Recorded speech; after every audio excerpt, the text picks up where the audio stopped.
Bueno, este es el tercer encuentro, clase 14 de la especialización, tercer encuentro del seminario de producción del conocimiento.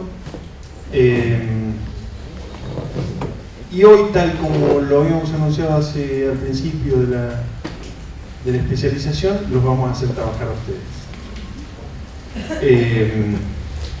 Bueno, compartir, recuerdan que la idea de los seminarios era que el tercer encuentro fuera, o que tratara de responder, primero, que tratara de tomar lo que venía de los dos primeros encuentros, y luego que tratara de responder a la pregunta consigna: ¿qué de esto sirve para mi trabajo final integrado?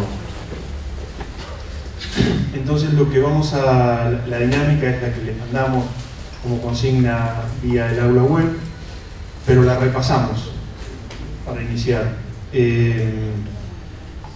Vamos a tener tres momentos. Un primer momento que es tratar de recuperar los productos en los cuales se expresan formas de conocimiento. Esto es, elegimos o propusimos cinco tipos de productos, que son los PDTS, los proyectos de desarrollo tecnológico y social, los PIO, los proyectos de investigación orientados, una tesis que responda mediante una beca a un proyecto de investigación, un ejemplo de empresa de base tecnológica, y un proyecto de extensión de las convocatorias ordinarias y específicas, ordinarias y específicas de la Secretaría de Extensión. ¿Sí? Sobre esos 5 ejemplos vamos a trabajar el primer momento. Vamos a tomar uno de los ejemplos que ustedes hayan tomado, de acuerdo a quien se ofrezca voluntariamente, y si no, nosotros lo voluntarizamos. Luego de mostrar estos ejemplos y ver en qué consisten las particularidades, la idea es por qué lo eligieron y cómo lo relacionan con esto de producir conocimiento.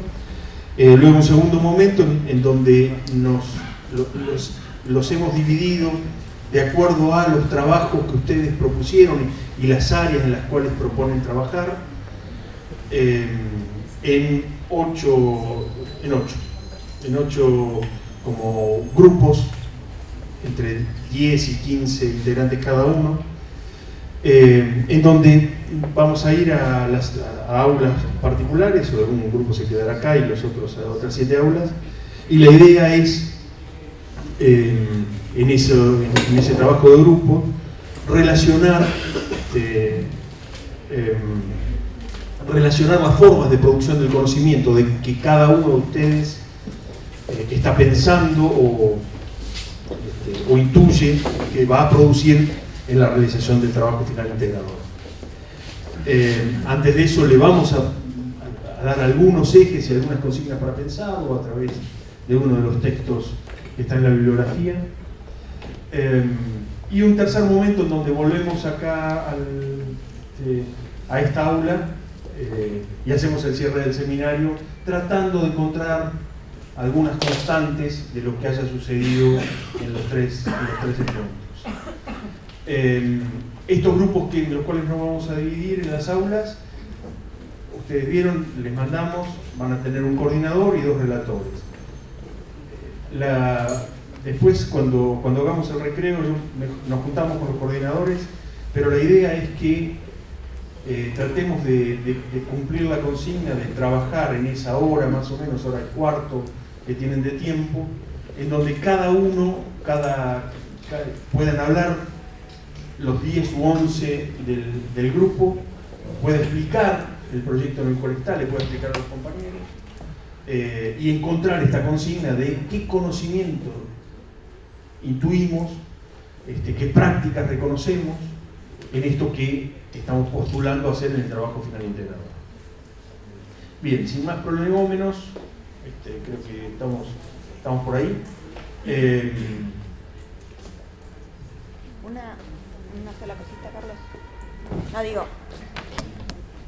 Como verán, somos muy ambiciosos en nuestra planificación, así que la idea es acotarnos, o sea, por ahí esta primera parte para charlar un montón, pero la idea sería tratar de concentrarnos en recorrer un poquito los ejemplos, conversar algunos elementos, pero pueden quedar debates abiertos para más adelante, porque la idea es tratar sobre todo de tomarnos bastante tiempo del día de hoy para el trabajo en grupo y en esta cuestión de recuperar qué de esto me sirve para mi PFI. Entonces, bueno, tratar de acotarnos en este momento es importante también.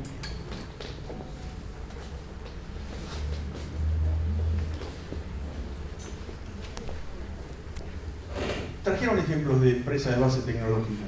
Pensaron. Mira, ya levantó la mano. Vení, Juan Manuel. Ya que estás.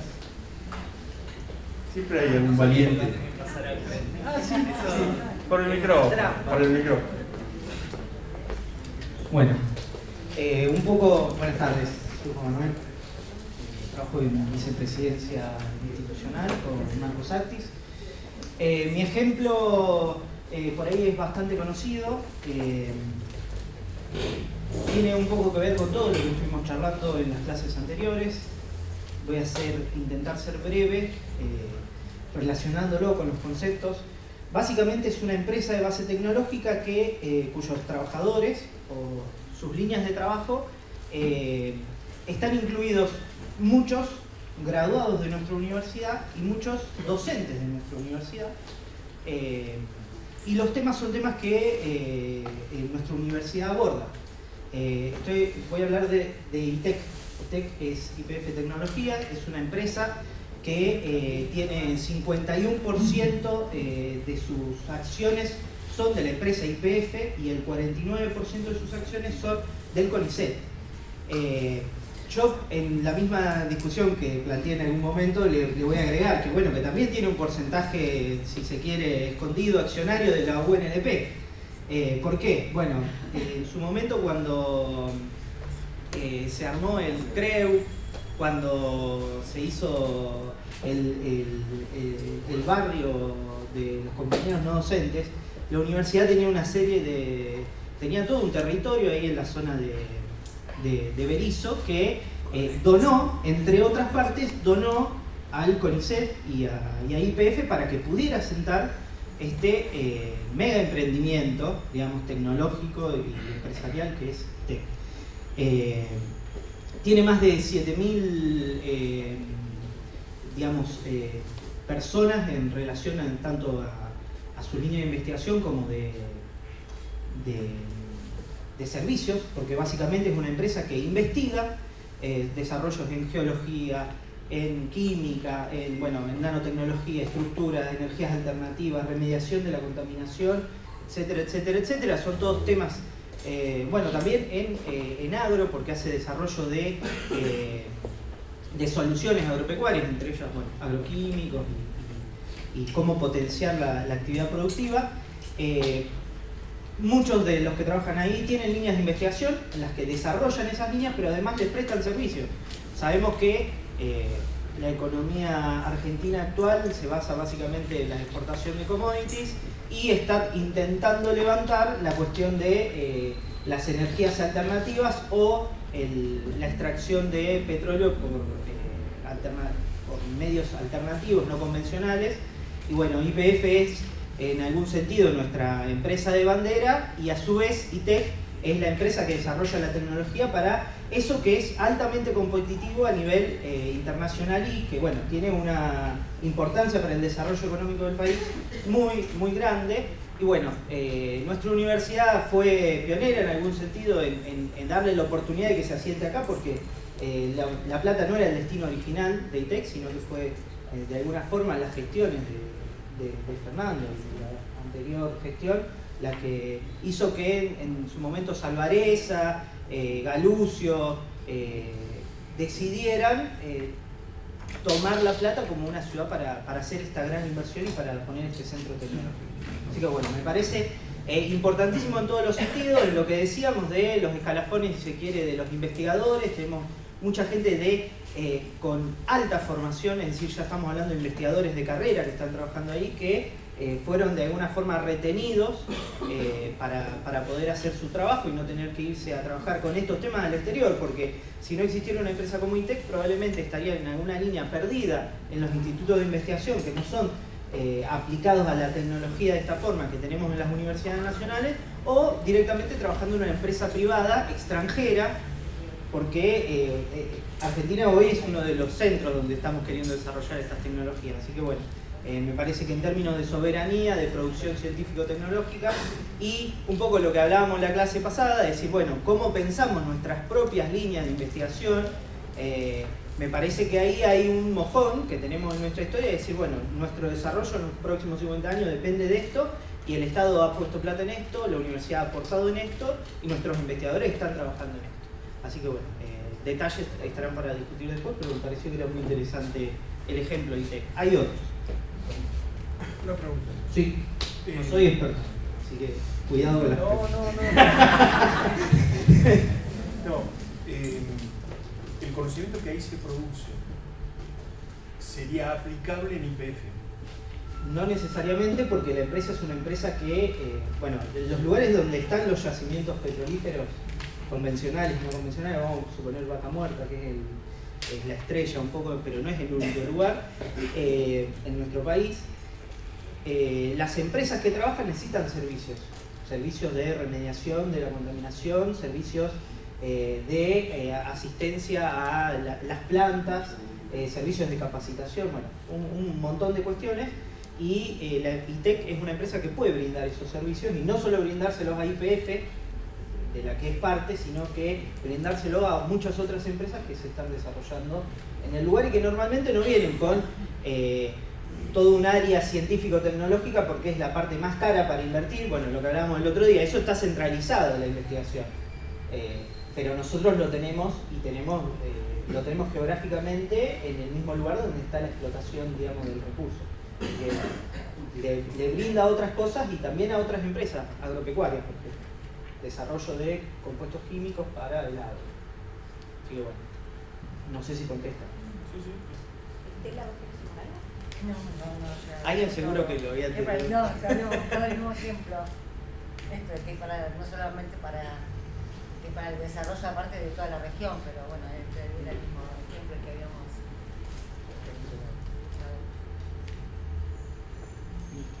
Cumplida.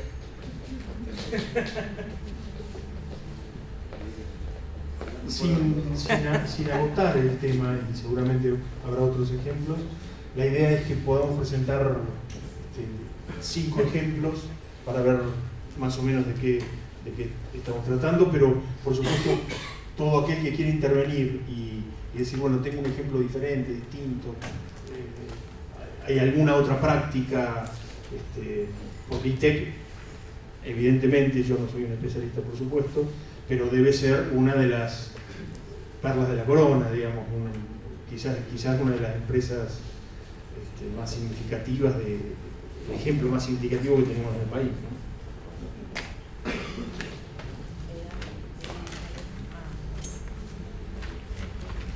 Bueno, PIOS, PDTS, becas o tesis y proyectos de extensión. ¿Quién se anima?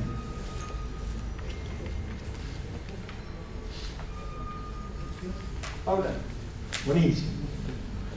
¿Vieron cómo se hace? Yo no sé si me quiere sacar a bailar o no, me hace así. Es un viejazo, pero sí. Porque ya no bailan, ¿no?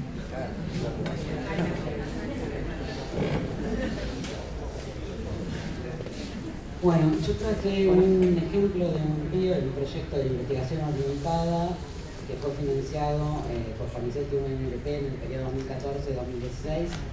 No es un proyecto en el que yo haya participado, pero es un proyecto donde participaron varias unidades de investigación de nuestra facultad. El proyecto era evaluación y análisis de riesgo ambiental en el área del Gran La Plata y estuvo vinculado con reunir un montón de trabajo previo que ya se había hecho en relación a las inundaciones que se dieron en La Plata. Sí, había muchas unidades de investigación, había muchas facultades trabajando, participaron 5 facultades y el CONICET con un total de 58 investigadores, y la idea era tener una visión transdisciplinaria, aprovechando los dispositivos en territorio que ya tenía la universidad y generar un trabajo de justamente transdisciplinario que involucrara muchas áreas del conocimiento. De la facultad nuestra particularmente estuvieron implementados 3 centros de investigación, un laboratorio, CERDINEA, que es de investigaciones en el área antropológica, que trabajaron con las redes sociales de contención, cómo se constituían en los casos de emergencia las redes sociales dentro de los barrios que habían sido sometidos a inundación. Otro grupo del Centro de Investigación de Parásitos y Vectores, que estudió cómo se distribuía y o modificaba la distribución de los roedores, básicamente ratas y ratones, y cómo estaba la distribución de parásitos de potencial riesgo para la población, o sea que pudieran transmitir zoonosis. El análisis se hizo tomando 3 tipos de ambientes: un ambiente rural, un ambiente periurbano y un ambiente urbano, para todas las áreas, y participó el Instituto Limnológico Raúl Ringelet, que también es dependiente de la facultad, de doble dependencia, que se dedicó al análisis de la calidad del agua en el arroyo del Gallo.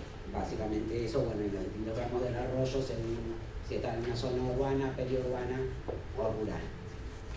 Yo no participé en el proyecto, así que hice fue robarme el proyecto para traérselos y contárselos a ustedes.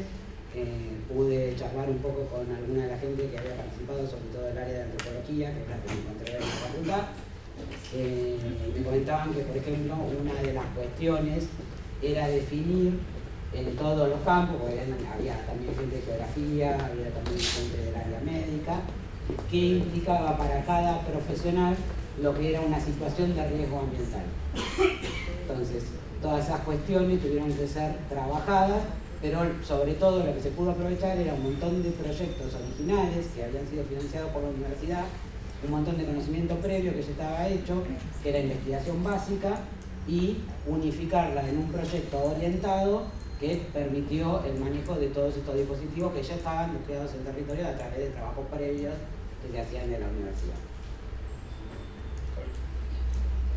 ¿Dudas, preguntas? Yo tenía una duda respecto a los PIO y la forma en que se determina que tiene que ser una investigación orientada. Porque, bueno, la documentación que encontré de CONICET y demás decía como que, bueno, se lo determinaba la parte de gobierno y la parte de, en el caso del UNLP, eran personas que participaban de eso, de la UNLP. Entonces, por ahí, cruzándolo un poco con Albornoz, que es una de las lecturas que nos dieron, de este ciudadano crítico que tendría que participar más respecto a las investigaciones que se llevan a cabo y demás, y saber si alguien había participado de ese tipo de convocatorias como evaluador, como para determinar, bueno, esto va a ser un área de orientación ambiental y se va a poner tanta plata para esos proyectos. No me quedó claro la documentación que encontré.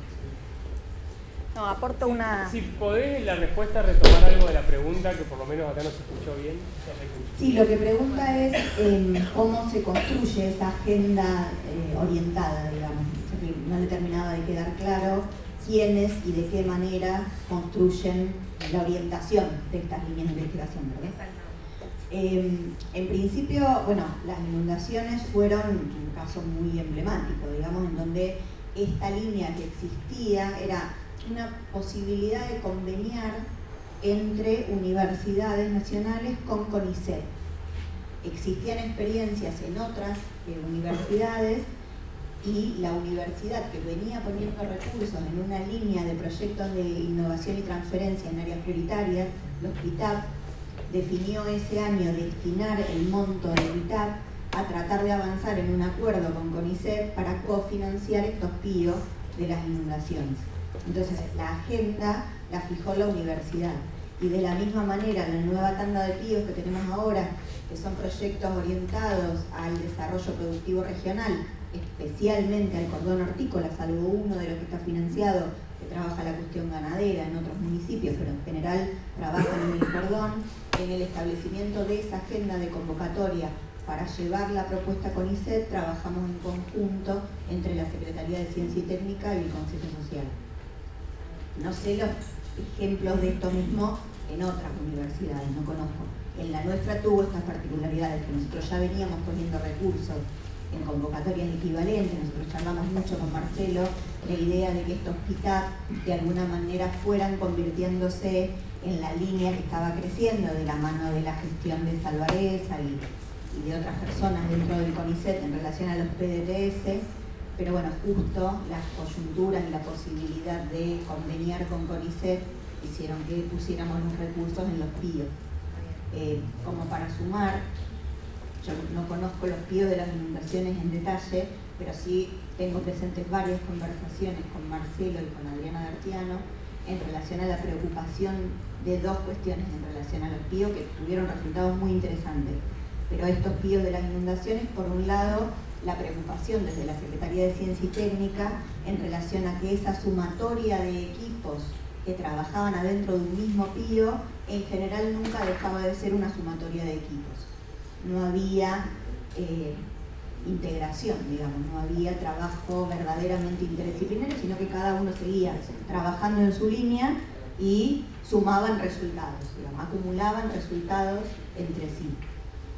Y por otro lado, esta cuestión de que desde el arranque hasta el final tampoco había muchos procesos de vinculación con la comunidad, que en definitiva terminaba siendo la destinataria. Eso lo trataron de hacer mucho tiempo en la gestión, y en esta segunda parte de los PIO orientados a la producción hortícola también empezamos a trabajar juntos, y desde que estuvo el primer desembolso empezamos a tratar de conectar a los distintos equipos que salieron financiados con las organizaciones de productores de la región, como para tratar de generar ese vínculo desde el arranque, en algunos casos con más éxito y otros también. Bueno, en este caso es un poco lo que planteaba Inés recién. Yo como eligen los temas lo conozco absolutamente. De las inundaciones era un poco obvio en el momento de las inundaciones, pero después cómo se eligen los temas lo desconozco. El valor que rescataban los antropólogos del equipo justamente era el poder haber sido todo ese trabajo previo de identificar entre disciplinas muy disímiles un lenguaje común que les permitiera trabajar realmente en forma transdisciplinaria, ¿sí? O sea, en disciplinas absolutamente distintas. Definir parámetros, definir cuestiones y definir lenguajes que fueran comunes a todos. Eso en cuanto a los que también traje el número de... No, de tesis. Bueno, pero cerremos lo de los PIO. ¿Puede ser? Ahora. Con los PIO no hay más nada. Ok. Sumo algunas cuestiones a los PIO. Sí. Una cuestión. El tema de los PIO, lo que no me queda claro es que siempre es un convenio entre el CONICET y la universidad, o puede ser un proyecto PIO de la propia universidad o del propio CONICET conveniando. Por ejemplo, yo tenía algunos ejemplos con le decía Inés del 2018, los proyectos, hay algunos proyectos que son de convenios entre la universidad y el CONICET, algún centro del CONICET con alguna facultad o con varias facultades de la universidad. Hay uno específicamente que hablaba Inés del doctor Alberto Vera, que dice facultad de veterinaria, no dice si es con algún centro de investigación de CONICET o simplemente la facultad.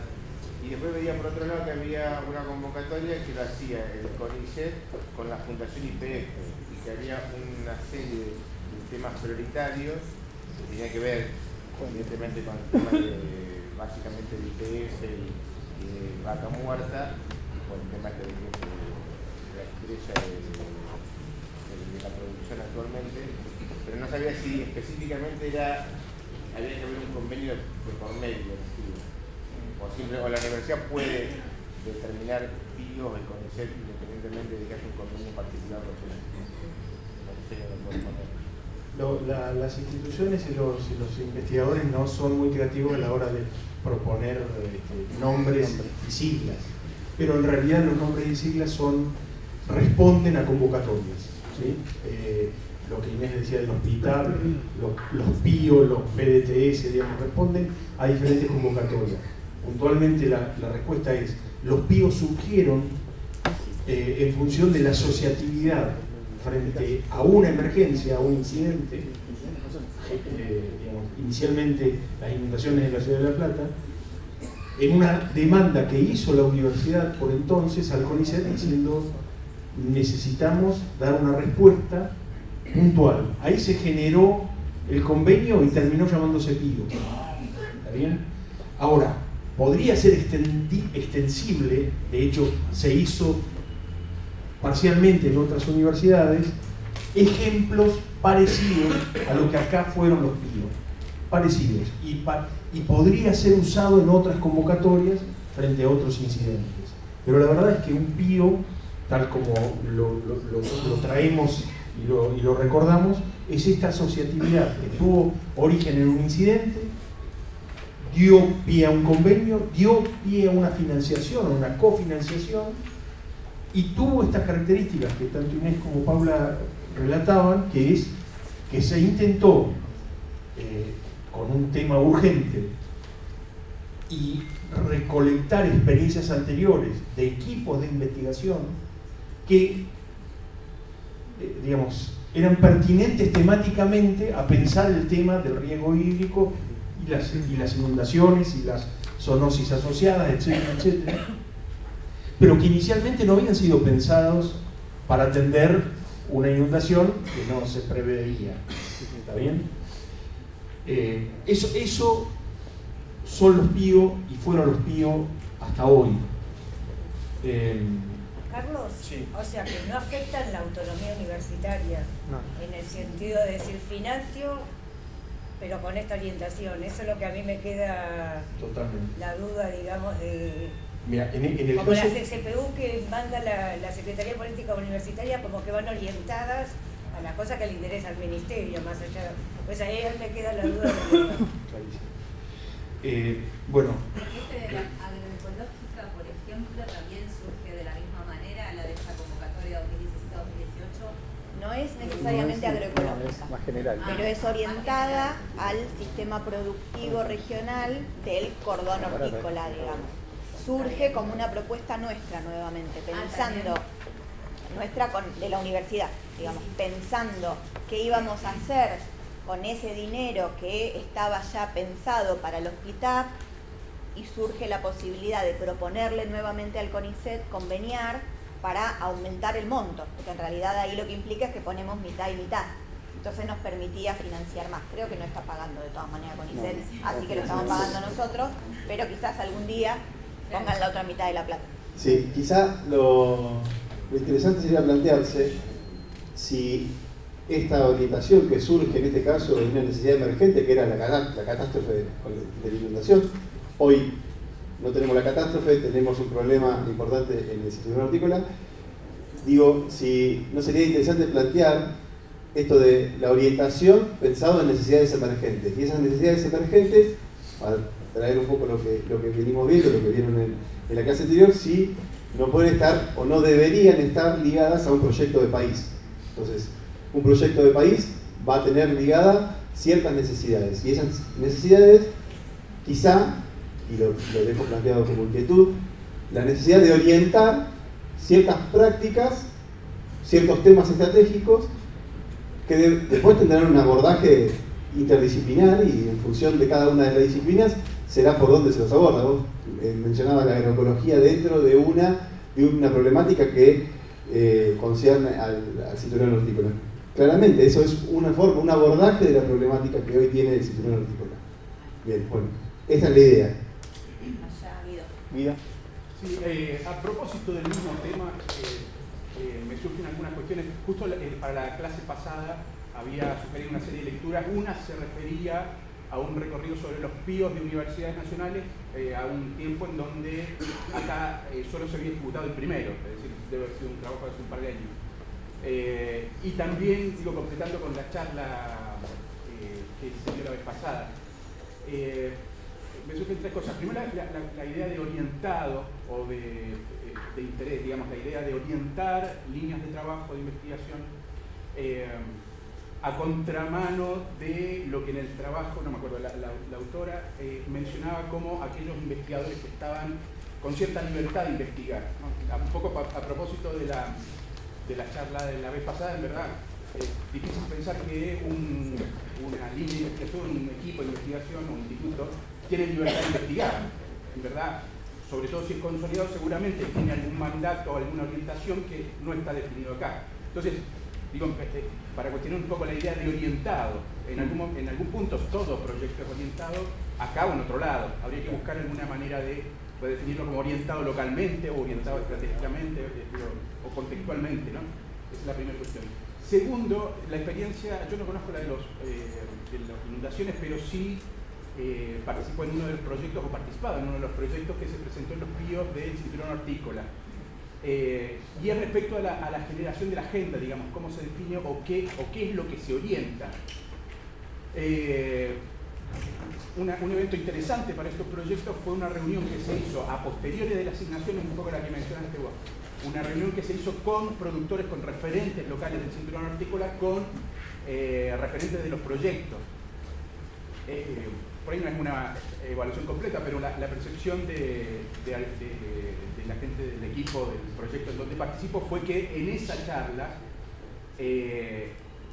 digamos, hubo un choque entre los intereses o los planteos de los finalistas, digamos, beneficiarios interesados y las formulaciones de los proyectos, al punto incluso de encontrar, digamos, incluso estar enfrente a la descalificación de algunas líneas o de algunas estrategias planteadas a priori, ¿no?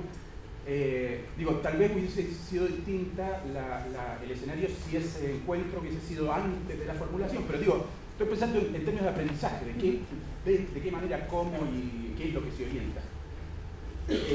Y después viene la siguiente cosa, digamos, lo que se orienta es el título y las palabras claves o la formulación de entrada, o también digo, este tipo de dispositivos de acompañamiento debieran estar orientando el acompañamiento, el desarrollo y finalmente tal vez no es la mejor palabra, transferencia de los resultados, ¿no?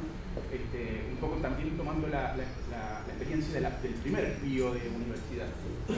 Es decir, si la orientación está por una agenda no exactamente definida y solo aparece en la primera parte, seguramente no estemos hablando de una orientación en términos integrales respecto de lo que se pretende, ¿no?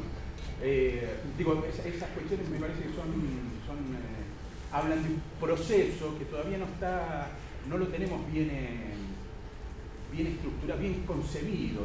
Necesitamos un aprendizaje de fallar un par de veces más, ¿no? Yo me puse en la lista. Justo me tocaba a mí. Y retomando, juntando la pregunta de Mercedes y los aportes posteriores,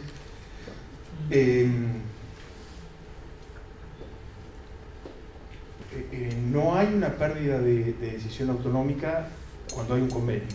Digamos, un convenio, la universidad, retomamos a Julio, ¿no? Digamos, la universidad pone las condiciones del diálogo y establece el diálogo. Podría pasar que en un convenio uno renuncie, quizás Rafa nos pueda ayudar, pero digamos, uno renuncie a alguna cuestión de autonomía, pero bueno, eso creo yo que sería ilegal, o por lo menos, sí, ilegal, no digo inconveniente éticamente. Entonces, cuando hay un convenio, digamos, la autoridad universidad decide qué cosas conveniar, hasta dónde va, hasta la resolución de controversias, ¿no? Dónde están el asiento de los tribunales que van a juzgar si hay un inconveniente. Ahora bien, aparece esto que mencionaba Cristian, que mencionaba recién el compañero, en donde aparecen unas prioridades discutidas en algunos lugares en los cuales que no son las universidades. Pero en las políticas públicas, si uno piensa en todos los planes, en los últimos planes, el plan 2020 de ciencia y tecnología, en todos los planes en los cuales se han establecido áreas prioritarias, líneas prioritarias en investigación, en educación, el sistema universitario participa.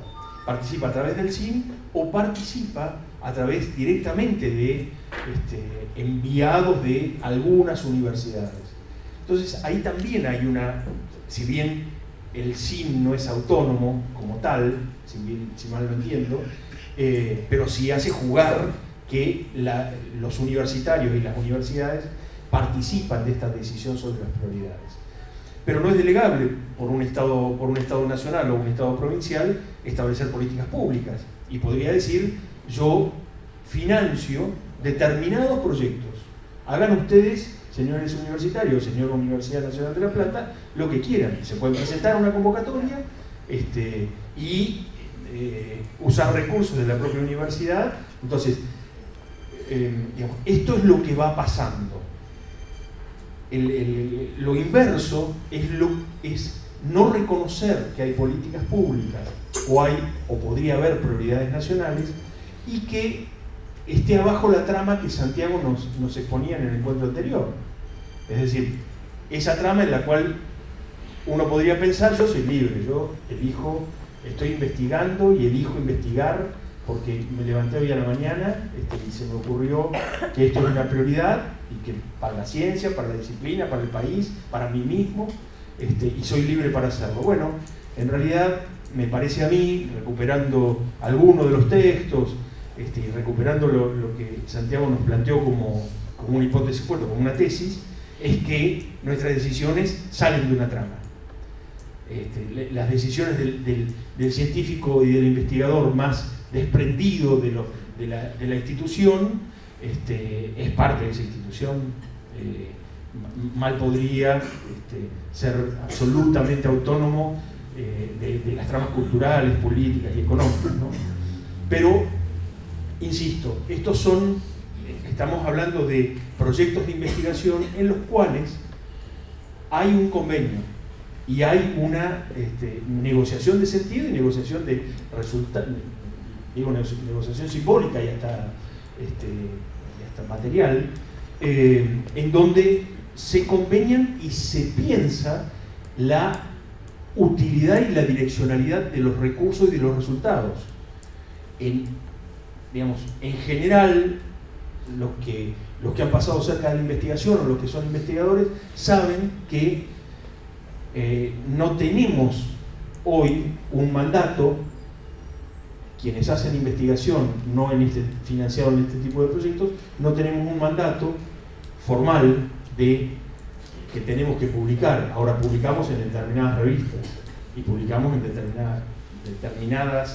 determinados órdenes. Por lo tanto, ese mandato, que no es un mandato conveniado, es un mandato que efectivamente ayuda a producir algunas cosas.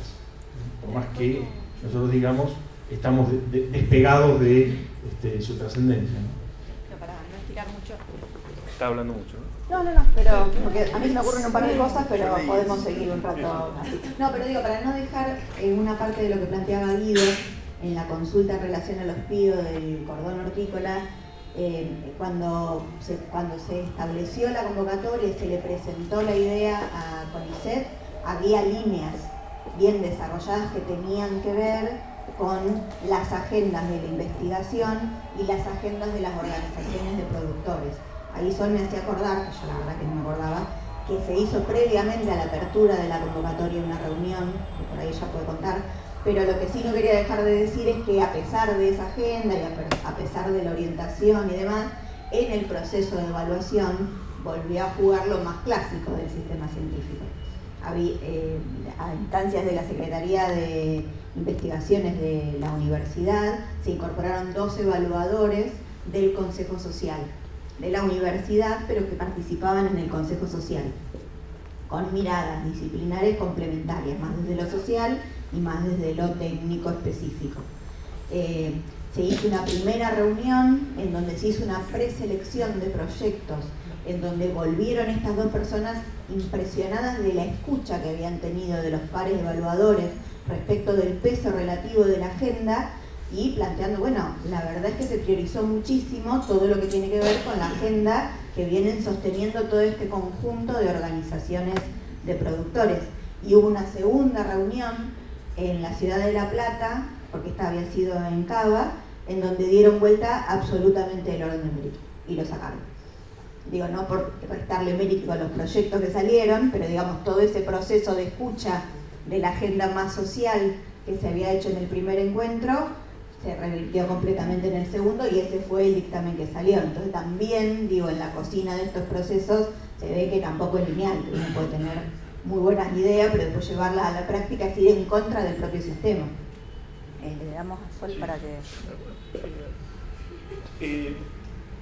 Para no seguir profundizando en los PIO, les propongo, y vemos si tenemos vasos comunicantes, un ejemplo de PDTS.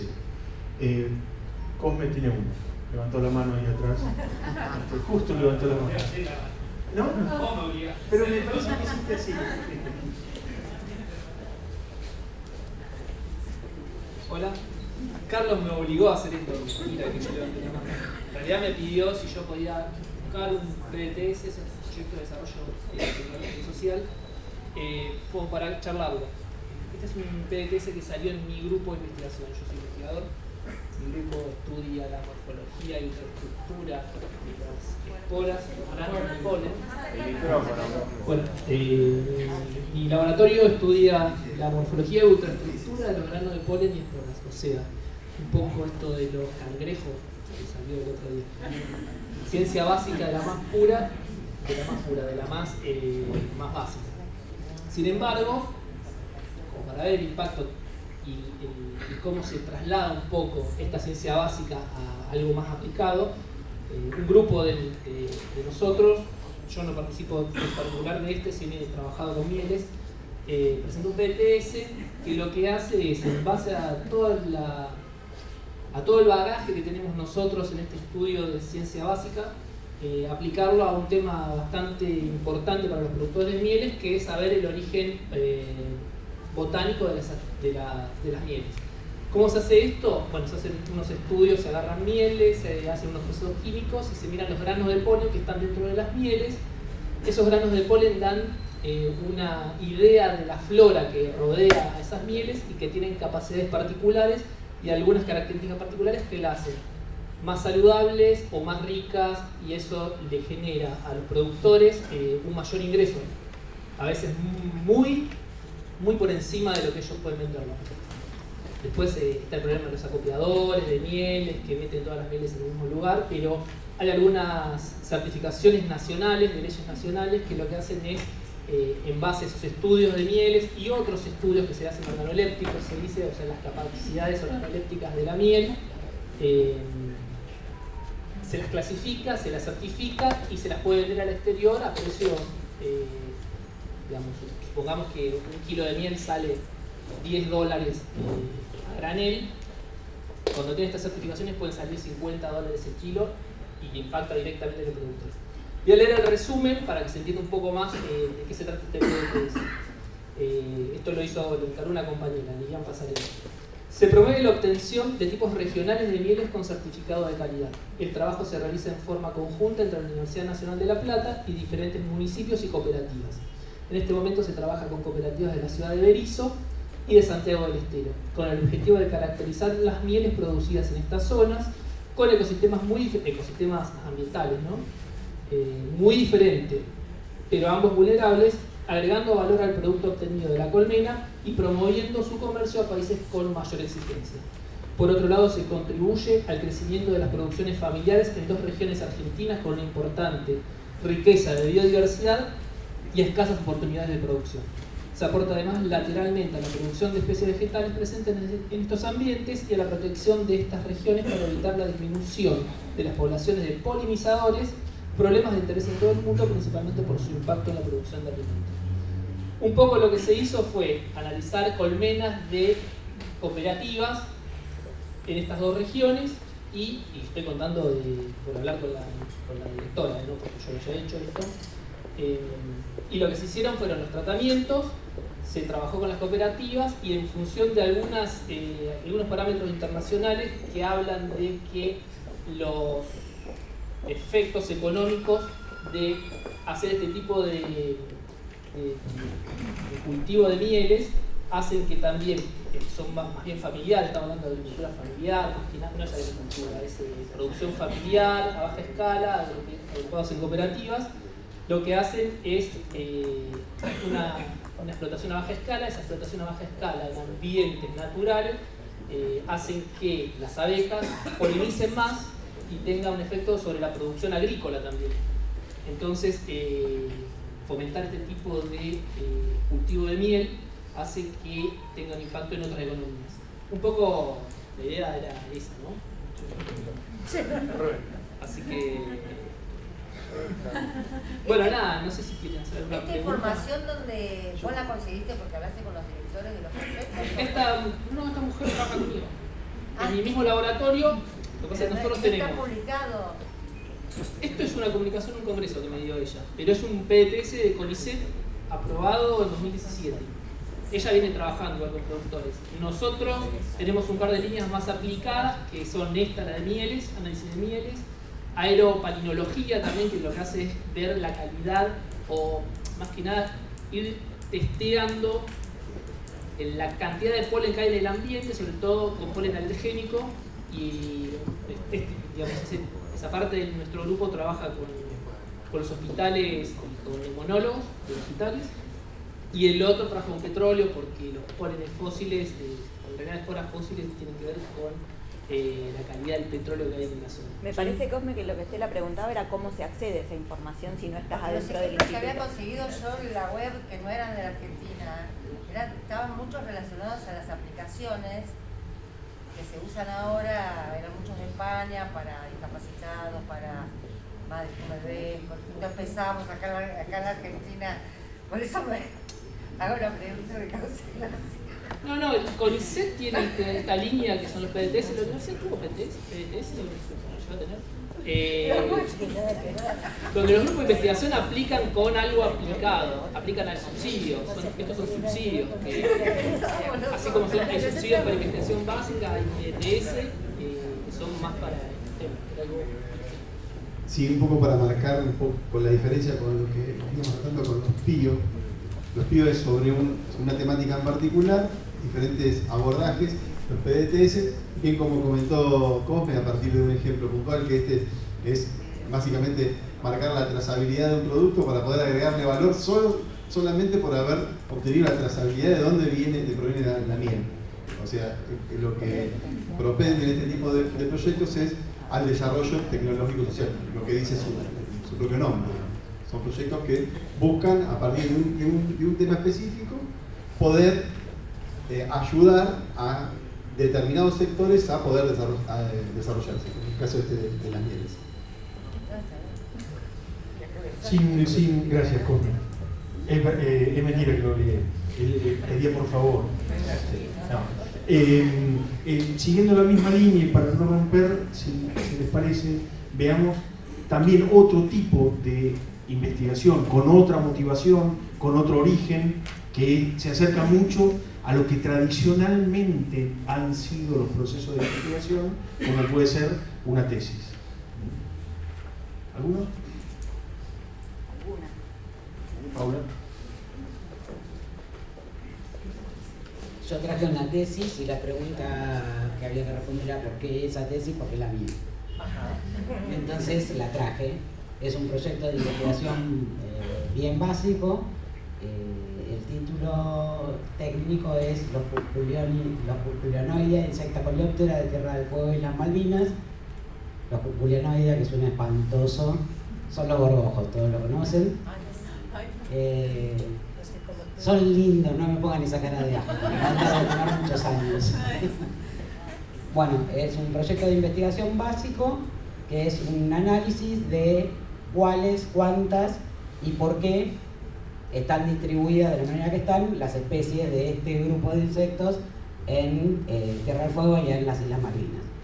En principio puede parecer, ya les veo la cara a todos diciendo esta mina invirtió tiempo en eso y el Estado invirtió dinero en eso, y de hecho sí, la Universidad de La Plata invirtió dinero en eso, que me financió mi beca de doctorado, después seguí con una beca de CONICET, y esto tiene que ver con parte de una línea de investigación mucho más amplia del laboratorio donde yo participo, que es sobre conocimiento de la flora y de la fauna patagónica, sobre todo dirigido a grupos mega diversos, o sea, los que tienen alta diversidad.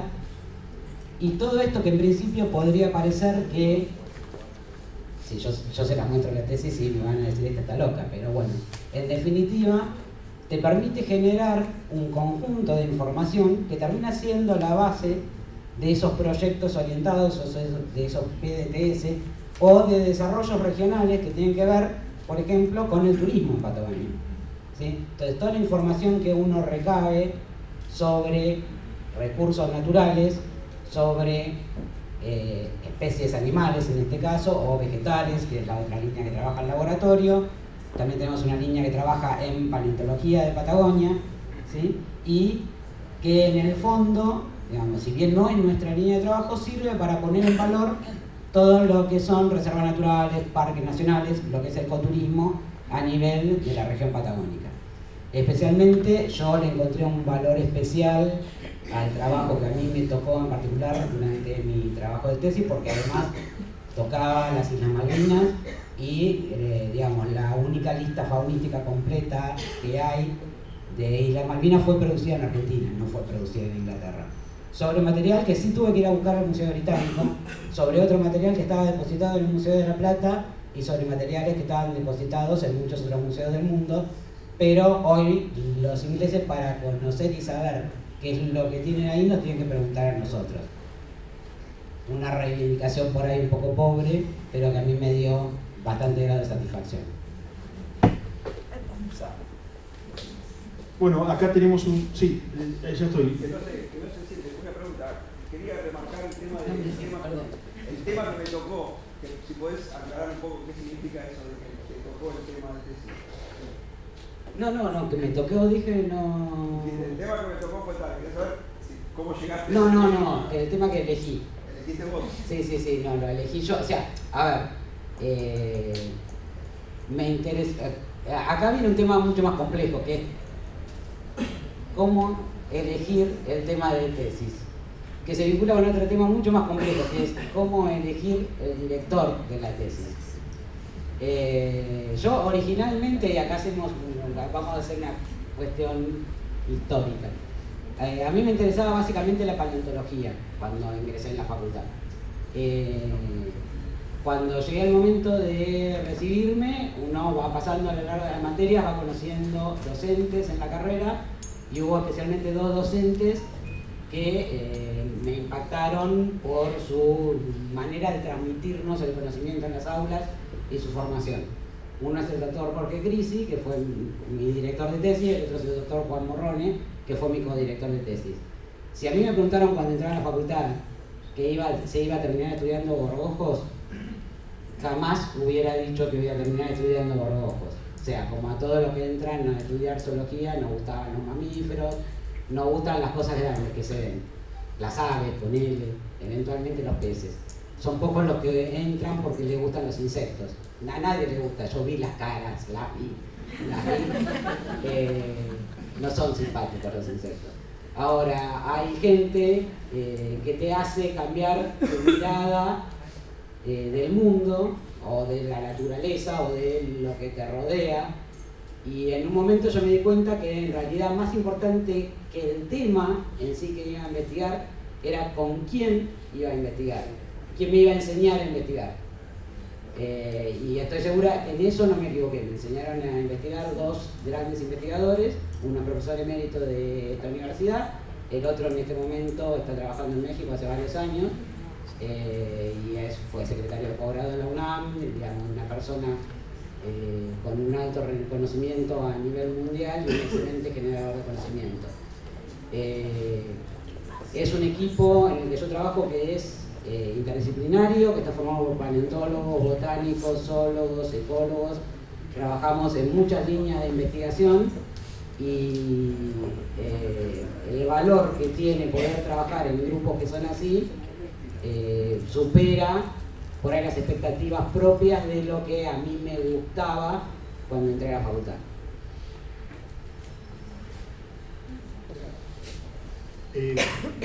Casualmente iba en ese sentido. Fíjense que tenemos al menos 3 ejemplos, bio, PDTS y una tesis, que tienen orígenes diferentes, que unos son demandados, que otros son ofrecidos y que otros son elegidos, ¿no? Los bios son demandados, los PDTS son ofrecidos, y acá tenemos una elección compleja con esto, digamos, cada elección de tesis es una complejidad diferente, por supuesto, pero está en el investigador. Este es el caso de la tradición más hegemónica, donde el investigador elige en función de esto. Paula dice, no me equivoqué, yo quería aprender a investigar más allá de los gorboscos. Pero podría alguien decir, bueno, a mí me interesan los gorboscos, y por lo tanto no me interesa quién me dirige y yo voy a hacer pero en el origen del proceso de producción del conocimiento hay al menos 3 instancias, y tenemos 3 ejemplos más ahí.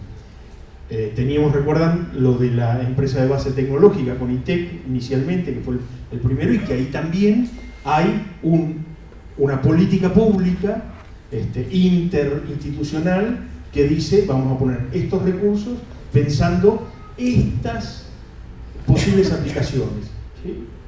Luego ITEC, luego aparece Vaca Muerta, luego aparece las cuestiones con el agro, etc. Y nos queda una quinta, para cerrar el círculo. Yo quería contar una beca así, que a lo mejor es una excusa y que ante tanta diversidad me parece interesante poder contarla. A nosotros nos acerca a la Comisión de Discapacidad una estudiante que ha prestado una beca así sobre la literalidad de los estudiantes sordos en la universidad. Y en su proyecto decía entrevistar al menos a 10 sordos. Esto fue hace 5 años. En ese momento la universidad tenía 6 sordos, es decir, había un desconocimiento del universo al cual ella quería investigar. A partir de que le invitamos a que se sume a la gestión, a acompañar los procesos, se empezó a diversificar, y a mí me encantó haber leído el texto de Jara, que no lo conocía porque se dio todo, y ahí hicimos la gestión. Empezó a trabajar en forma articulada, investigación, extensión, gestión.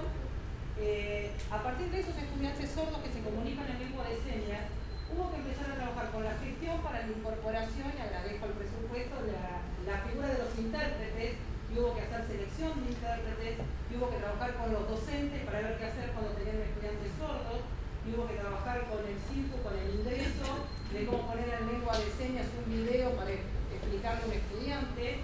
A partir de la presencia de esos estudiantes sordos y tener dificultades en el español, en articulación con humanidades, se armó un curso de español escrito como segunda lengua, ya que para ellos la lengua de señas es la lengua originaria y el español segunda lengua. Ahí se armó toda una línea de investigación, y otra de matemáticas, que nivel exacta sobre cómo enseñar matemáticas a los sordos. Es decir, se empezaron a formar diferentes trabajos. Después apareció una obra de teatro en lengua de señas y empezamos a articular con la gente del teatro de la universidad cómo incorporar la lengua de señas en ciertas obras. Hoy la Expo Universidad va a tener un QR que invita a lengua de señas. Sentimos que se pudo articular. Y aunque yo diga que cuantitativamente hay solo 12 estudiantes sordos en la universidad, tuvo un impacto tanto en investigación como en extensión, porque la Escuela 528 de Sordos nos viene a pedir armar un proyecto de extensión juntos, porque nunca pensaron que sus estudiantes podían venir a la universidad. Entonces, pensar cómo se construye, se produce conocimiento, sentí que era un interesante ejemplo, y que esto lo estamos dialogando con el Litoral, con la UNED, con Córdoba, porque es un movimiento que en este momento histórico se está dando. Antes no tenían negada esa posibilidad. La excusa de este estudiante. Se está dando un sostenimiento de los estudiantes dentro del ámbito universitario. Y articulo todo eso, extensión, gestión, con otras universidades sur-sur, que me pareció, a nivel latinoamericano tenemos una posición diferente a Europa. Sentí que en este módulo coincidí casi todo. Bueno, muchísimos mundos que no conocemos. Bueno. Vamos a ir siguiendo a vuelo de pájaro porque tenemos que terminar esta parte. Nos queda cerrar con algún planteo desde la extensión. Yo me voy a tomar la libertad de pedir a políticas sociales, que es como la pata que nos faltó en la primera parte, cuando contábamos por ahí la experiencia más desde el punto de vista del Consejo Social, si tienen algo para traer. No vas a zafar del micrófono, así como así. Bueno, me tocó a mí contarles la experiencia de los centros comunitarios de extensión universitaria, pero es un ejemplo de lo que pensamos con mis compañeros que se quedaron de aquel lado, que también trabajan en políticas sociales. Y tengo un machete porque fueron muchas las reflexiones que hicimos, entonces no me quería olvidar de nada. En principio, algo explicó Ine en la clase pasada con respecto a qué son los centros comunitarios de extensión universitaria. Miro algunos porque hay gente acá que labura en los CEU. En principio son dispositivos de cogestión entre la universidad y la comunidad para el abordaje de problemas a partir de una agenda de problemas territoriales. Nosotros trabajamos con una planificación estratégica a partir de la cual elaboramos en cada uno de los centros comunitarios. Actualmente la universidad tiene 12 centros comunitarios. Elaboramos una agenda de problemas relevantes y pertinentes a partir de los cuales la universidad propone distintas acciones que son construidas en conjunto con la comunidad. Y en este sentido, lo primero que vamos a decir es que la realidad territorial en este sentido nos impone el desafío de repensar nuestras propias categorías, y es ahí que nosotros hablamos de prácticas universitarias, tratando de superar esta lógica de la extensión, la investigación, la enseñanza, ya que, en el espacio territorial, cuando nos encontramos con las organizaciones con las que trabajamos, esto está bastante desdibujado, ¿no? Muchas veces nos dicen, vinieron, lo decía un poco Ine en la clase pasada, vinieron de la universidad y no hay distinción entre las 17 facultades, las más de 100 carreras que tenemos en nuestra universidad. Muchas veces hay dificultades para diferenciar entre alguien que vino a hacer una entrevista para una práctica académica, para un proyecto de investigación o en clave de extensión. Y es en ese sentido que, si bien nosotros tenemos una convocatoria específica para proyectos de extensión en el marco de los centros comunitarios, tenemos 75 proyectos, coexisten allí también prácticas académicas. Tenemos los centros de odontología preventiva y social, tenemos prácticas de la Facultad de Trabajo Social, prácticas de psicología de distintas facultades que tienen prácticas académicas en los CEU. Tenemos nuestra convocatoria específica, tenemos también proyectos de la convocatoria ordinaria y tenemos algunas prácticas de investigación también. Siempre ponemos como ejemplo el trabajo que realizan algunas cátedras que realizan en la misma práctica las tres funciones. Es un mismo equipo, un equipo construido por integrantes de distintos claustros, donde hay, por lo general, está conducido por algún docente o profesor, mejor dicho. Hay participación de graduados y graduadas, estudiantes y también de no docentes, porque participan. Una tarea que muchas veces está invisibilizada, el trabajo que hacen los trabajadores no docentes en los laboratorios y que no se reconocen necesariamente como extensionistas. Y ahí, hay algunos proyectos para destacar, como puede ser lo que hace Procopin, que en una misma acción está haciendo un enfoque epidemiológico cuando hacen análisis parasitológicos en territorio con los niños y niñas.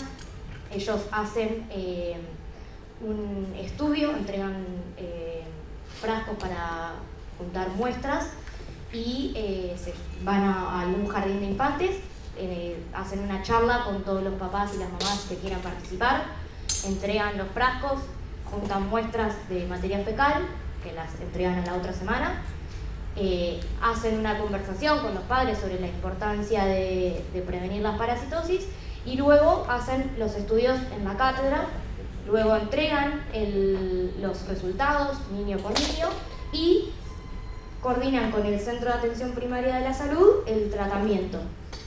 En una segunda instancia hacen actividades socioeducativas donde trabajan desde aspectos lúdicos y son estudiantes de la Facultad de Ciencias Médicas y de las distintas carreras, de medicina, de nutrición, de enfermería, también de antropología, que hacen valoración antropométrica, y trabajan de manera socioeducativa la prevención con estos niños, entendiéndolos como agentes de transmisión. Pero en el transcurso de eso también van generando índices de prevalencia y van comparando año a año cómo esos índices, entonces también tienen ahí un insumo de investigación. Y también hay docencia, porque como participan estudiantes, son estudiantes que van aprendiendo este proceso de forma distinta. Y lo que conversamos con los estudiantes que participan en este tipo de proyectos es que al día de mañana incorporan en su práctica como profesionales otra concepción de la medicina, de la nutrición, etc. Así podemos mencionar a otros equipos que en una misma acción, en una misma intervención, están poniendo en práctica todas las funciones de la universidad. Por eso intentamos hablar de equipos universitarios que realizan prácticas universitarias pensadas desde la integralidad. Y en ese sentido nos preguntábamos qué conocimiento se produce en el marco de los centros comunitarios de extensión universitaria. Y nos preguntábamos qué conocimiento se produce, cómo se produce ese conocimiento y con quiénes se produce ese conocimiento. Y ahí, bueno, entendemos que el conocimiento que producimos es un conocimiento que es situado, que es un conocimiento que se genera en el territorio y desde el territorio. Es un conocimiento que es multiactoral, porque se construye con otros que nos interpelan, porque son otros que no son necesariamente de la comunidad universitaria y que tienen mucho para decir en la construcción de esta agenda de problemas y sobre la propia realidad que estamos abordando. Es un conocimiento que es necesariamente transdisciplinario, porque decimos nosotros que la realidad es indisciplinada. Nosotros desde la universidad hacemos este ejercicio, ¿no?, de pensarlo por disciplinas, pero la realidad escapa a esa lógica. Entonces el conocimiento que producimos en los centros comunitarios de extensión universitaria y también en el Consejo Social, porque Inés lo planteaba la clase pasada, que son lógicas muy similares, solo que con una escala distinta. Entonces es un conocimiento también transdisciplinario. Y por último es un conocimiento implicado también. Decimos que es un conocimiento que nos obliga a repensar nuestras propias prácticas y a estar repensando todo el tiempo cómo lo construimos y qué utilidad le damos. Entonces, bueno, esa era la experiencia que queríamos contar y pensando en los conceptos, que era como la consigna, por qué elegíamos ese ejemplo y qué conceptos nos ayudaban a pensarlo, ahí estuvimos como pensando, trabajamos bastante. Bueno, esta idea, ¿no?, de la necesidad de sistematización es un gran desafío, no solo para la extensión, sino también para todas las prácticas que desarrollamos desde la universidad. La idea de integralidad, como la propone SUBS también, para pensar la integralidad no solo como la articulación entre la extensión, la investigación y la docencia, sino como estas preguntas recíprocas que tienen que hacer una función a la otra, y también cada uno hacia la función que asume, ¿no?, y repensarnos como investigadores, repensarnos como extensionistas, repensarnos como docentes. Y también en estas experiencias de investigación que son novedosas, de pensar la investigación también a partir de agendas de problemas construidas multiactoralmente, nosotros estamos empezando a tener las primeras aproximaciones a procesos de investigación en el marco de los centros comunitarios y son súper interesantes, y es súper interesante hacerlo, digamos, de manera cogestionada. Así que bueno, ese es como el ejemplo que pensamos nosotros desde políticas sociales.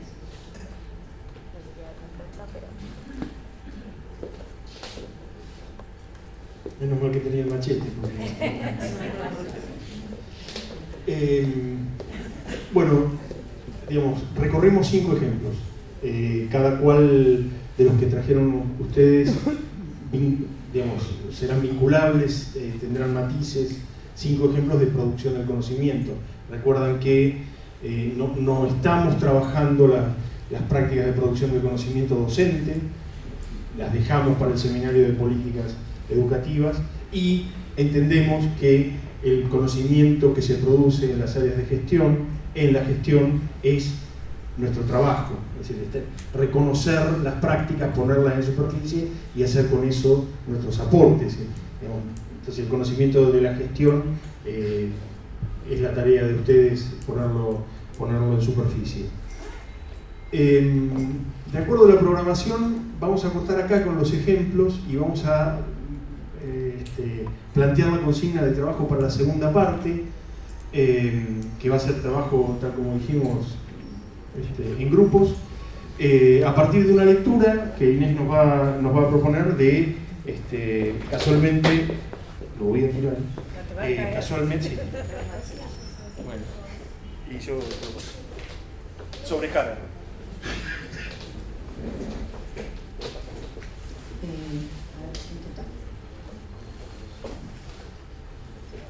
Esto ya lo vimos. La primera buena noticia es que después de esto hacemos recreo.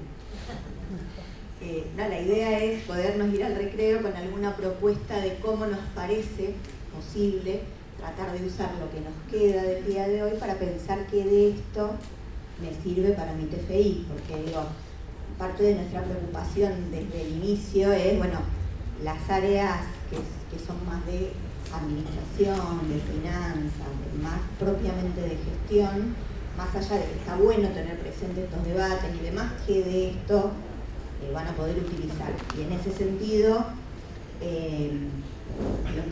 lo que pensábamos era proponer tomar algunos temas de este texto, que es una de las lecturas, como para pensar, más allá de que es un texto generado desde la educación popular, pensado en procesos sociales. Ahora nos parecía que hay algunos conceptos, eso como tarea, como para pensarlos después, que nos pueden llegar a servir para pensar lo que cada uno y cada una de nosotros hace, y si hay herramientas en esto que tiene que ver con el reconocimiento de la producción de conocimiento desde las distintas áreas y sobre todo desde la gestión, que es la tarea que tenemos por delante en esta especialización, que se puede utilizar. Por un lado esto, digamos, todos los pasos que Jara define como parte de un proceso de llevar adelante un determinado proyecto, digamos, que implica obviamente un diagnóstico preliminar, que muchas veces implica tareas de investigación. Tenemos que saber previamente dónde nos estamos parando para planificar lo que vamos a hacer. El diseño del proyecto o plan estratégico a partir de eso, el proyecto que a su vez adentro contiene una serie de planes de acción, de actividades, de resultados esperados, de una serie de cosas que van cambiando de formato, pero más o menos se mantienen en las distintas áreas en las que trabajamos. Los procesos de ejecución también tienen sus lógicas, sus idas y vueltas a lo largo de los procesos. No es lineal, lo veíamos en el seminario de planeamiento, o sea, la realidad no nos permite decir, bueno, voy a ir para acá y llegamos al final del camino invariantes. No es así la realidad. Bueno, también en algunos casos, preferentemente actividades de monitoreo, seguimiento de la ejecución. Yo no sé si en todas nuestras prácticas, por lo menos las nuestras, no sé la de ustedes, está, pero sería deseable, entiendo yo. A la primera. Bueno, la evaluación del proyecto, y lo que Jara propone es la sistematización de la experiencia. Bueno, lo que dice Jara de esto es que a lo largo del ciclo se identifican y se generan un cúmulo de informaciones diversas, que muchas veces no están suficientemente estructuradas y organizadas para ser aprovechadas en la producción de conocimientos. Y que además es importante contar, por esto mismo, con un sistema institucional de registros que posibilite utilizarlos de forma eficiente como insumos para alimentar una cultura institucional de reflexión y aprendizaje. A nosotros nos parece que esto es algo que podemos usar todos para pensar desde cada uno de nuestros lugares. Digo, la descripción general de lo que implica tener una idea en cada una de nuestras áreas, planificarla, llevarla adelante y llegar a alguna finalización y poder mirar para atrás y ver dónde estamos, puede alimentarse de este tipo de cuestiones, de decir, bueno, pasan un montón de cosas en el proceso. Tenemos después la posibilidad de rastrear para atrás, tenemos la posibilidad de recuperarlas. ¿Cómo haríamos para recuperarlas y de qué nos serviría en todo caso? Bueno, y acá algunas cuestiones de esto que el texto plantea, que la sistematización de experiencias, la evaluación y la investigación son tres conceptos diferentes, pero que van hermanados en estos procesos. Lo que Jara sostiene en otro texto, que está la cita ahí abajo por si alguien se quiere meter, es que la palabra sistematización normalmente se utiliza para clasificar, ordenar y catalogar datos e informaciones. Pero lo que propone Jara en realidad es considerar que el sentido de la sistematización es más amplio, referido no solo a datos o informaciones que se recogen y ordenan, sino obtener aprendizajes críticos de nuestras experiencias. Por eso no decimos solo sistematización, sino sistematización de experiencias. Digo, esto tiene que ver con lo mismo de antes, digamos. Ese proceso que recorrimos, ¿qué nos dejó? ¿Podemos sistematizarlo? ¿Podemos ponerlo en valor? ¿Podemos extraer los aprendizajes significativos de ese proceso para nutrirnos para adelante en lo que sea que nos estamos proponiendo hacer? Bueno, por otro lado dice que la investigación social nos permite comprender las experiencias en un marco de referencia más amplio y también nos permite explicar las interrelaciones e interdependencias que se dan entre diversos fenómenos de la realidad histórico-social. Situarnos centralmente y poder saber cuáles son nuestras determinantes, que era un poco lo que hablábamos la vez pasada en relación al sistema de ciencia y tecnología, pero en un montón de nuestras prácticas tenemos nuestras determinantes y las tenemos que conocer. De esta manera, las investigaciones pueden enriquecer la interpretación crítica de la práctica directa que realiza la sistematización de experiencias, aportando al diálogo de saberes con nuevos elementos conceptuales y teóricos, permitiendo llegar a un mayor grado de abstracción.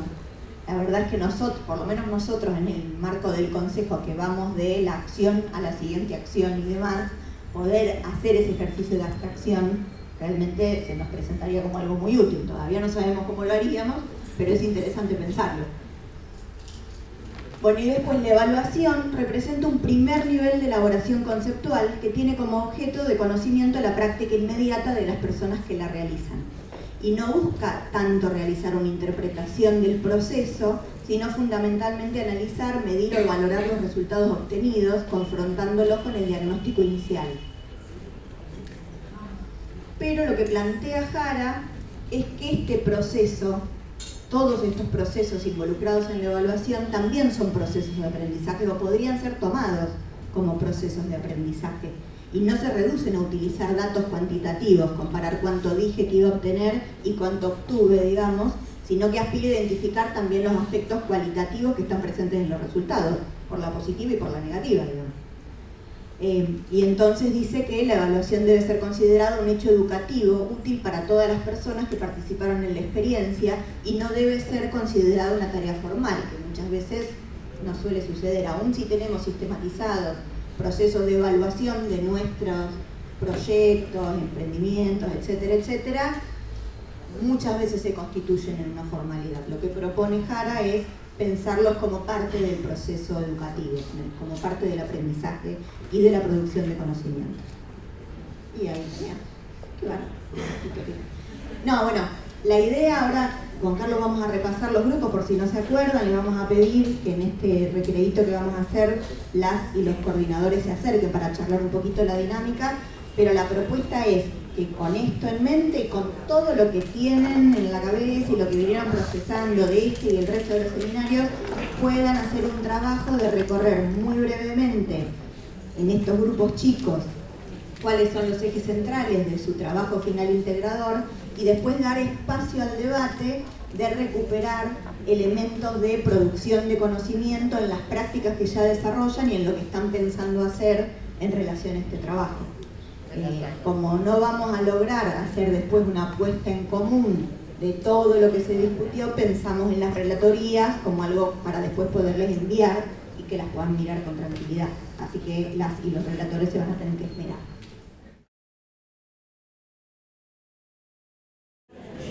Bueno, ¿les parece que tratamos de hacer un cierre rapidito? ¿Sí nos vamos? Bueno, me da la impresión por mis recorridas prendiendo y apagando aires acondicionados que estuvieron buenos los debates. A nosotros nos preocupaba un poco cuando pensábamos en el día de hoy no dejar de recuperar algunos debates abiertos en los otros dos encuentros, pero no dejar de aprovechar este encuentro en particular en volver a poner en valor qué decimos cuando hablamos de producción de conocimiento. Por algunas cuestiones que conversábamos y que escuché, me parece que por ahí tanto debate en relación a la producción de conocimiento desde la investigación, la transferencia, la extensión y toda la discusión del segundo encuentro en relación al sistema científico en general y demás, más allá de que fue muy interesante y me parece que aporta en el sentido de conocer un poco más de todo, por ahí generó generó como cierta confusión en el sentido de que lo que estamos tratando de poner en valor es toda la producción de conocimiento y que acá estamos haciendo profundamente una producción de conocimiento, que es un poco lo que buscábamos generar en esta última discusión que esperamos que haya sucedido. La idea es que puedan subir las relatorías, como siempre, a las aulas web, sean 2 o una unificada, como prefieran en cada uno de los grupos, pero de manera de que ahí ustedes puedan ir viendo qué conversaron el resto de los grupos o repasando debates propios. En principio solo me resta agradecer el espacio y haber podido compartir esto desde este lugar y volverme a sentar con los estudiantes.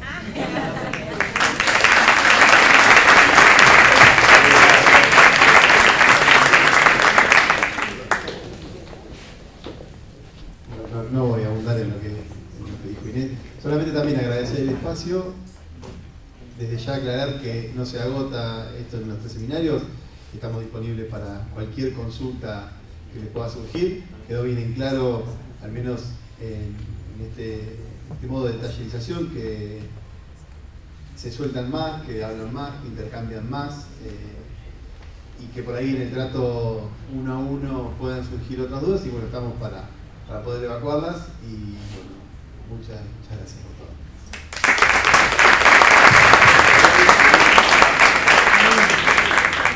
Bueno, y breve también, pero recogiendo algunas de las cuestiones que salieron en las comisiones y algunas puntualizaciones que me gustaría hacer en función de la continuidad, pero también de recoger en dónde estamos parados y hacia dónde vamos. Primero, está claro que hay un gran ausente, pero porque estamos tan metidos en él que no lo alcanzamos a ver en su totalidad, que son los saberes y prácticas de la gestión. Es decir, todos nosotros, pero fundamentalmente ustedes, lo que está en debate, lo que se está produciendo, lo que está huyendo en esto, no es algo que nos vienen a decir, que vino Santiago a decirnos, Marcelo, Inés, Cristian y los autores, sino lo que está huyendo, lo que está en proceso de maceración es el propio lugar con respecto a la producción de conocimiento. Si bien tuvimos un seminario específico de gestión de la administración, lo real es que la gestión no, digamos, de la gestión de la cual estamos hablando no es de la que habló Martín. Martín dio los contextos, dio algunos conceptos, dio las grandes... Ahora, las actividades que ustedes y cada uno hace y que por ahí falta reflexión de los demás sobre cada uno de los procesos que estamos haciendo, y algunos lo viven como un faltante, bueno, no, digamos, esto es lo que está sucediendo y esto es lo que estamos reflexionando, y sobre esto es lo que vamos a producir algún tipo de conocimiento en este proceso que estamos haciendo. La segunda cuestión es que estamos en el cuarto seminario, y el seminario fue de producción del conocimiento, y terminamos hoy con producción del conocimiento, pero eso no significa que hayamos terminado la especialización. Recuerden, vinimos de planeamiento, de legislación y normativa, de gestión de la administración, venimos de esos procesos, ahora estamos en producción del conocimiento y vamos a sistemas de información, comunicación y políticas educativas. Y seguimos con el taller de producción del TIF, que es nuestro lugar en donde tenemos que ir anclando todos estos procesos, tenemos que ir haciéndolos aparecer. Y recordemos que lo que estamos produciendo, o a lo que vamos en la producción, primero es un trabajo final integrador. ¿Qué significa esto? No es una tesis en el sentido de que nos contó Pablo. Es un trabajo final integrador, en donde el objeto que ustedes están pensando, el proceso que están pensando, confíen en nosotros, tienen que integrar todos los conceptos o una buena parte de los conceptos que se van dando en los seminarios. ahí hay un desafío. No es una producción tradicional de conocimiento como lo hegemónico de la producción del conocimiento ligada a los procesos de investigación que conocemos. Ahí hay un desafío. La propuesta de que se integren estos conocimientos que pueden parecer alejados, algunos y otros más cercanos. Estoy seguro que, no sé, a los compañeros de administración, la producción del conocimiento debe haber estado alejada, y en algunas cosas uno diría, che, pero ¿qué tiene que ver esto conmigo? Sin embargo, ahí, en esta integración de saberes y prácticas, en este reconocimiento de saberes y prácticas, es también empezarse a reconocer en un lugar en el cual ustedes se están formando. Por más que sean, como lo son, doctores, especialistas, magísteres, expertos, mucho mejores que todos los que estuvimos parados acá. Sin embargo, en este proceso que ustedes están haciendo, se están formando como especialistas en gestión de la educación superior. En esta corte, en la Universidad de La Plata. Este proceso de construcción es un proceso inédito para cada uno de ustedes y para cada uno de nosotros. Entonces, cuando terminemos los procesos de los 107 que son, y no se cayó ninguno, cuando tengamos 107 especialistas en gestión de la educación superior, ahí vamos a tener el segundo desafío, y es estas cuestiones que fuimos construyendo como procesos educativos, como proyectos educativos, como propuestas de solución.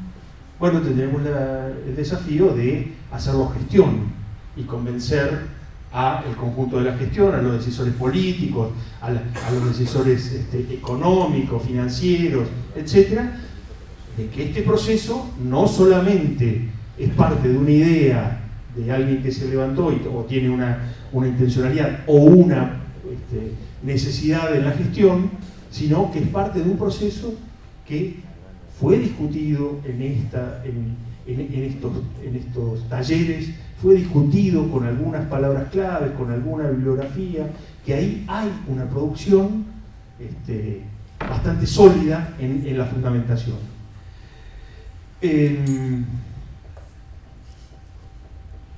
Un par de puntualizaciones más. Lo vuelvo a decir, estamos en un proceso pedagógico. Muchos de ustedes escuché reflexiones acerca de yo tengo que hacer esto mañana, o mi planteo es resolver este problema en la gestión. Nosotros no le pedimos eso. No le pedimos que resuelvan la gestión. Le pedimos que piensen, hagan propuestas y que lleguen hasta ahí. Le pedimos eso. Este es un proceso educativo. Si ustedes se ponen el peso de resolverlo en la gestión, no lo, digamos,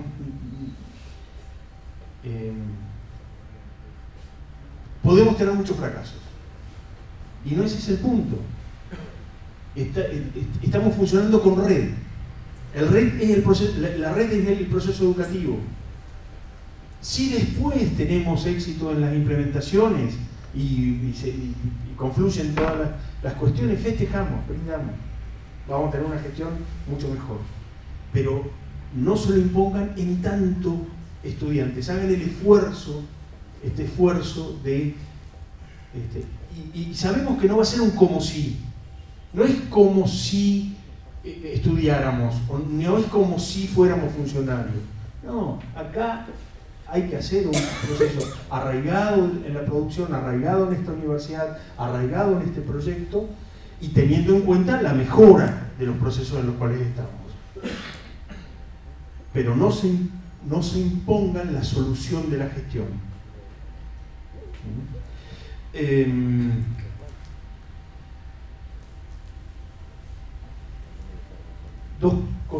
Tres cosas más.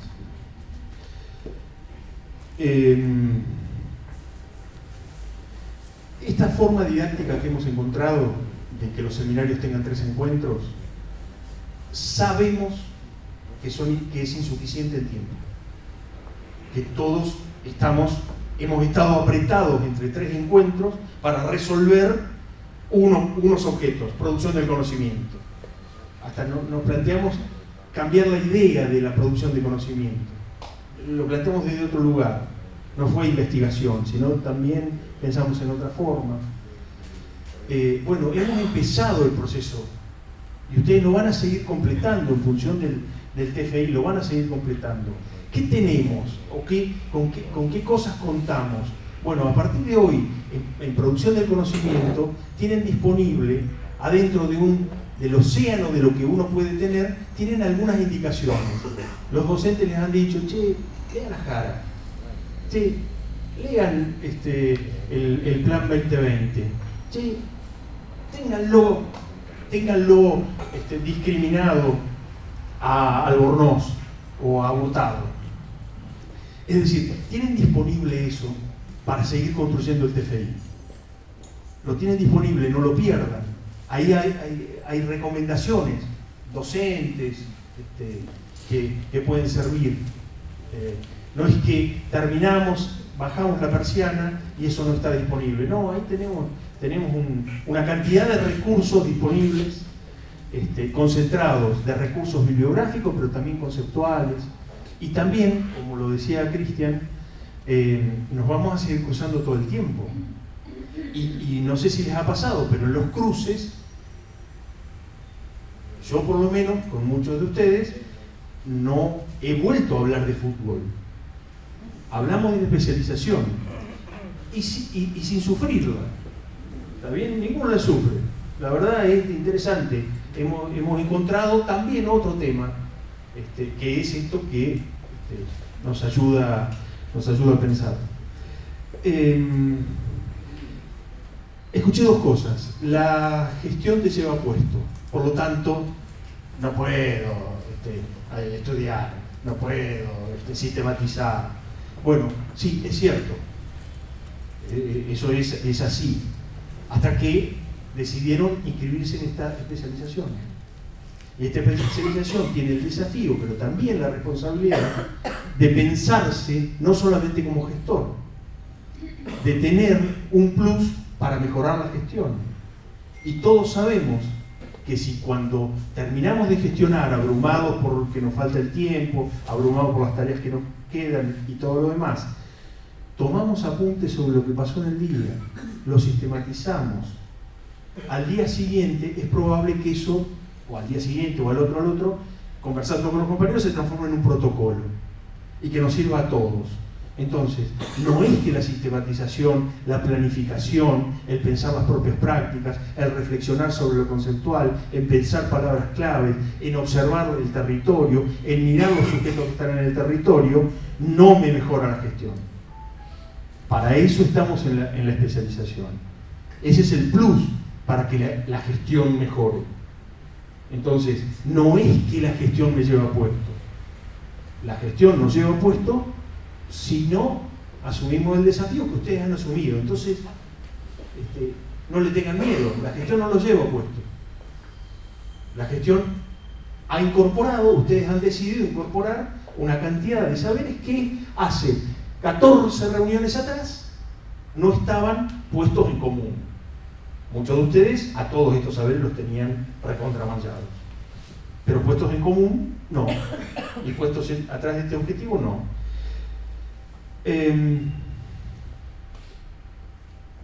Y por último, porque tiene que ver con un procedimiento, una técnica en investigación que se llama observación participante. Los antropólogos la conocen, los cientistas sociales. La observación participante es una herramienta metodológica que usan los investigadores, que es que alguien va a un territorio, a una aldea, a un lugar, y participa en los mismos términos que los aldeanos, que los que están en el territorio. Hace lo mismo, hace las mismas prácticas, con la diferencia que va a ese territorio con un plan y a la noche escribe lo que pasó. Tiene una libreta de apuntes y escribe lo que pasó.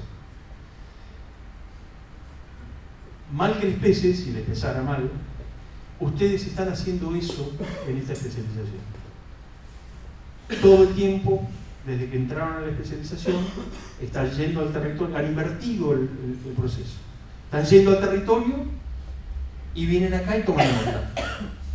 Y empiezan a cruzar con conceptos y todo lo demás. Entonces, y esto es visible, esto es percibible. En el recorrido que hicimos con Inés, con Cristian, en el recorrido que vimos, esto es percibible en cómo enunciaron, cómo discutieron, cómo escucharon, cómo plantearon el saber del otro en función de lo mío, pero también han sido solidarios en decir, miren, estoy trabajando sobre esto, y estoy pensando esto, y no hubo competencias, por más que cuando entramos a la especialización veníamos de diferentes capas de funcionarios, diferentes orígenes políticos, diferentes intereses epistemológicos, etcétera, etcétera, etcétera.